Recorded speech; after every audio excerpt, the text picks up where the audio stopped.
What is up? This is your LA in a minute, and I'm here in the heart of San Fernando at Cassell's Music, an invaluable resource to musicians throughout Los Angeles for 8 decades. But unfortunately, after 80 years, Cassell's is closing, which marks the end of an era for this institution that was so instrumental, not just in music, but in the community and for the development of San Fernando itself.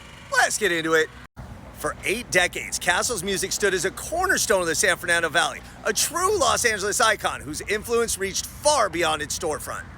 For decades, Cassell's was the linchpin of the San Fernando Mall, one of the great outdoor malls in the United States, and that's where Cassell's was located. However, it was founded on the corner of McClay and 2nd, a couple blocks down, July 5th, 1945, as the San Fernando Valley Music and Appliance Company. The store billed itself as San Fernando's own record store, selling records and guitars while providing service on radios and other appliances. The founders were Al Burton, a publicist from the East Coast, and the shop's eventual namesake, Albert Cassell, a violinist and entrepreneur who opened the shop as a partner with Burton.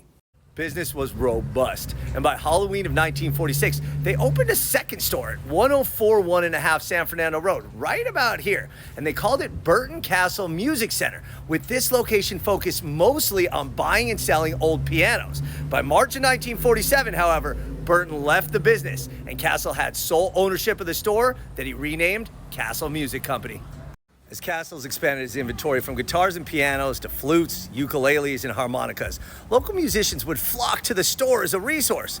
And one of those local musicians was Richie Valens, the first Latino rock and roll star, who bought his first guitar directly from Cassell. Wow! As Cassell Music was becoming indispensable for the thriving San Fernando music scene, it also became a major retailer of electronics, and the store outgrew its size once again and relocated across the street, a move that would portend an explosion of growth in San Fernando. Now billing Cassell's as, quote, the Valley's most unusual store, Cassell carried appliances, furnitures, and TVs.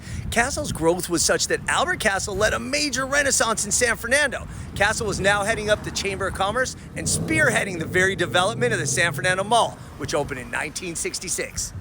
Cassell's was the engine of growth for the San Fernando Mall. There was Cassell's TV, Cassell's appliances, Cassell's furniture, Cassell's music, which also included Cassell's Music Hall. Wow. But Cassell's heart was always in the music, and Cassell's Music became the birthplace of countless musical journeys, a gathering place for aspiring artists, and a testament to the enduring power of music in the San Fernando Valley.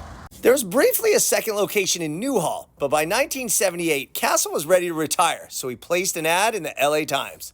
Enter Salvatore or Sal Intagliata, a Connecticut native who moved to LA in the 1960s to enter the aerospace industry while performing as a tenor in church and community choirs. He bought Cassell's along with his son Ed, a lifelong musician fresh out of Cal State Fullerton with a music education degree, who steered the store with a personal touch rarely found in an era dominated by corporate chains.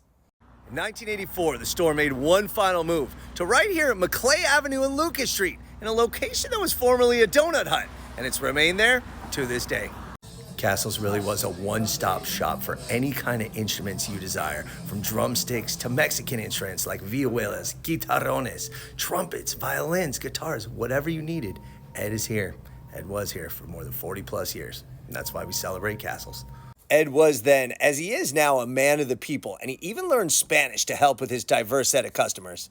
Always providing opportunities for children with music, Ed would host field trips for local preschoolers for decades, introducing thousands of children to the joy of music and instruments. And of course, Cassell's became a fixture at local public schools, where Ed started a program called Play It Forward, providing access to instruments for families for as little as $1. Wow. And no story about Cassell's would be complete without mentioning the 1964 Stratocaster guitar that appeared in the 1992 film Wayne's World, which continues to draw tourists from around the world to right here at Cassell's. More recently, Cassell's was featured in the TV special Paris and Nicole, The Encore, further cementing Cassell's place in pop culture lore. There's Ed right there, working hard every single day, just like he did for the last 40 plus years, building relationships with musicians throughout the San Fernando Valley, one instrument and one conversation at a time. And I'm here with Ed, the man that made this dream happen for so many people. And I just want to say thank you for continuing this legacy, for building this legacy, not just for San Fernando, but for all of Los Angeles. It was a joy to do it for all these years. Thank you, Ed. Appreciate you You very bet, Evan. much. You bet. Thank you. So with such an impact, why close Cassell's Music? Well, the building was recently sold to developers, and even though the building's new owners are open to leasing it to anyone willing to keep the music alive, Intagliata is ready to retire, and he announced that he could not find a buyer committed to continuing the store's legacy. Damn. So as the doors of Cassell's Music prepare to close in mid-July of 2025, an era ends for San Fernando and Los Angeles. So in the words of Ed Intagliata, who's managed Cassell's for more than 40 years, I've enjoyed every single minute of it. That echoes the sentiment of a community that will long remember Cassell's Music. It's more than just a music store, but as the heart of the San Fernando Valley's musical soul. All right, LA, it's been a minute.